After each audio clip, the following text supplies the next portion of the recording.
What is up, everyone? Hopefully everyone's having a great day. My name is Bobby, and I'd like to formally welcome you to my YouTube channel, The Snot Rocket.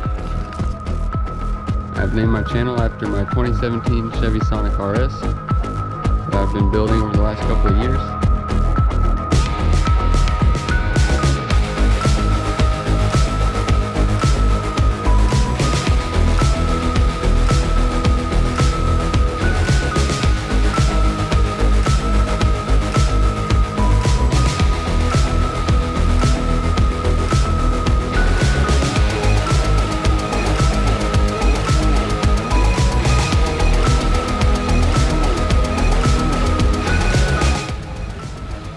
So I have owned this car since it was brand new back in 2017, and I've currently, as you can see, done quite a few modifications to it.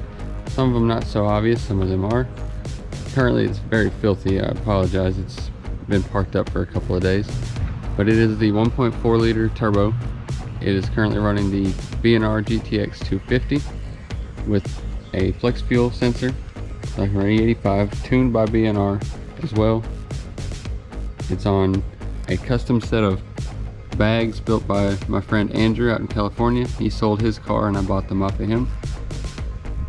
Currently running 60-pound injectors and all the billet turbo peripherals that I could get.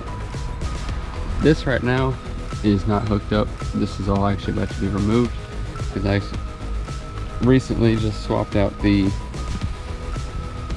exhaust for a bumper exit that is pretty gnarly, but I haven't gotten a chance to get the rest of the exhaust off yet.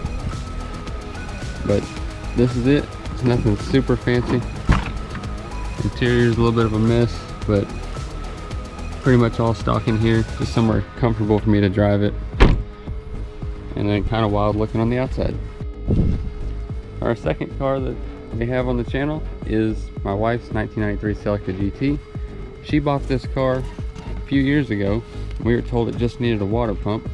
Turns out it needed a whole new motor. They had overheated it a few times, and the ghetto-ness of this car never ceases to amaze me.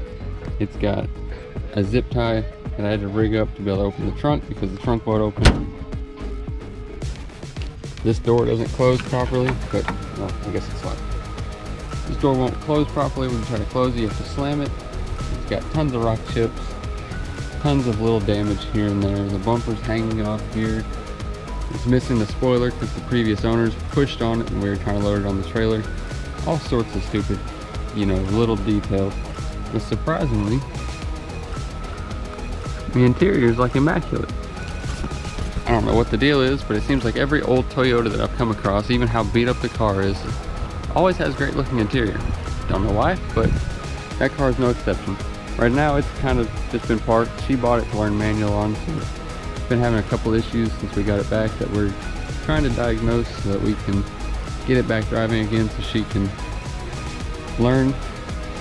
Until then it's just going to be sitting. I think it needs some new suspension components, and these wheels are pretty big for this car. It's got great fitment, but it's really close. And this is not lowered, and if it is, it's just on springs. So we've got to fix this, but for now it's just a little project that sits on the back burner because she has another car which currently normally parked here.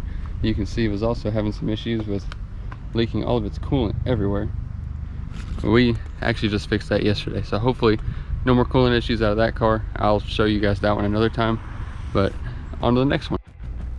So my third car that I've got on the channel here is kind of the black sheep of all the cars. I've literally driven it twice, and that's it, because it overheats. And I traded my daily for this. But I wanted a project, so I figured this would be a good project. They've got plenty of capability, plenty of parts, and if it comes down to it in a couple years, I'll swap it. I'm just gonna go get a Junkyard 5.3 and put a cam and some heads in it and call it a day. But this is my 1998 BMW 328i. Currently down, like I said, it needs a head gasket, and a buddy of mine is borrowing 2 of the injectors to keep his car running because he has to daily drive his. It is, for all intents and purposes, pretty much bone stock. It's not tuned. It does have the intake manifold swap, so it's got the better intake manifold. But other than that, it's all stock exhaust. It's got M3 bumpers, or replica bumpers, but it's pretty rough.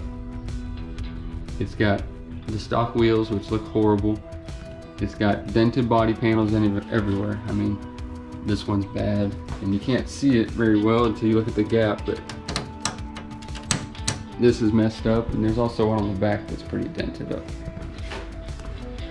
Currently, like I said, it's down for a head gasket. Yeah, here you go. Before you say something about the bumper fitment, I'm actually in the process of taking this off because they have zip tied it in the worst possible places to hold this up. And I got the front bumper done and decided I was tired of messing with the car until I got the head gasket done. So I just left the bumper just kind of hanging. The worst damage this car has got is actually hidden. You open the door, he got hit. Still a clean title somehow, but he got hit pretty good, and it's pretty mangled all the way here and in there. Interior is kind of meh. It needs seats for sure, and the tint's got to be removed, which I've started working on but haven't gotten all the way done with it yet. The back seat's okay. Headliner's trashed. The dash is all there, so it's got some things going for it. But the goal for this car is to make it a streetable track car. You know, great suspension components, not necessarily super fast, but quick around corners. Yeah, it'll be a little rough on the streets, but I do plan on keeping AC and heat. That way I can still drive the car, and it'll be my daily, because I don't want it to be super loud and obnoxious like this one. So the plan is just to, for now, keep the stock motor in it, get some good parts for it to kind of liven it up, you know, get rid of all the vacuum line stuff that BMWs are known for and replace them with silicone hoses, and then just drive it, you know, slowly upgrade things here and there. But it won't just be down, it'll be more like a project daily. And as you can see right now, it just kind of acts as a shelf for my couple of extra parts I've got over here, and my SCX 10-2, which is just currently just sitting. I haven't messed with it in a while, but that's the BMW. Like I said, it's not a super great car or anything, but it's here. But I figured I'd leave probably the rarest car that I've got, and not rare because of low production numbers, but rare because no one in the state has them, and that would be our 1996 Toyota Chaser.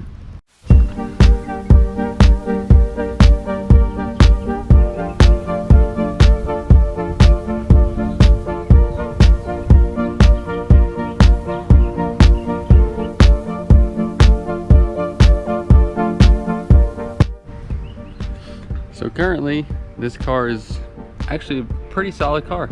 There's really nothing wrong with it. The only problem we've really had out of it since we bought it is the heater core valve, which goes out on all of them apparently. It's a pretty common failure point. But I bought this car for my wife about a year and a half ago as a surprise. And since then, you know, we've kind of both swapped out trading as a daily, you know. I drive it for a bit, and then she'd drive it for a bit. And while I had my daily, this is what she drove. But now that she's got her Camry up and running again, this right now is kind of taking place as my daily because my car's been having some issues. So, and with it being a bumper exit exhaust, it's extremely loud, and I'm sure my neighbors don't appreciate it. They say they don't mind, but I don't want to be that guy. But I bought this car for $9,500, which, you know, today's money is pretty good. They're going for about the same price. I just recently have thrown on a set of work Kawamis, which fronts I have a little spacer I've got to put on. Tiny little bit of clearance issue way back in here. It's like almost touching in there. I don't know if you can see that. Yeah, it's like on the edge.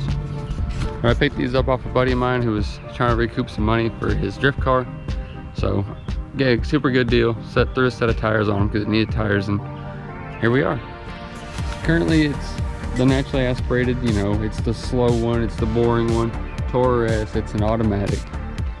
But everybody who sees this car is always flabbergasted by it because people who are into cars but not into cars don't know a lot about imported Japanese cars. So they see it and go, oh, it's got to be a male car. Oh, you must have, you know, I thought that was illegal. All sorts of stuff like that. And it's like, no, it's in my driveway. It's got a title. It's insured. It's legal. And then they start looking, oh, I wish I could get one. Well, nothing's stopping you. Just go try to find a car you want. If you got the money, go buy it.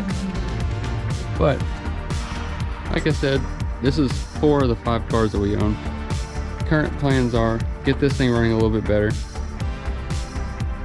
slowly work on this. Parts from Japan are not cheap at all. This one right here has got to get a couple of peripheral things done here and there. I got to work on the bag system a little bit. Got a slight air leak. Got to port the intake manifold, small stuff like that. Eventually get some valve springs installed. This one right here needs quite a bit of work. That's why he sits in the garage for now. And then my wife's Camry is pretty much a solid car.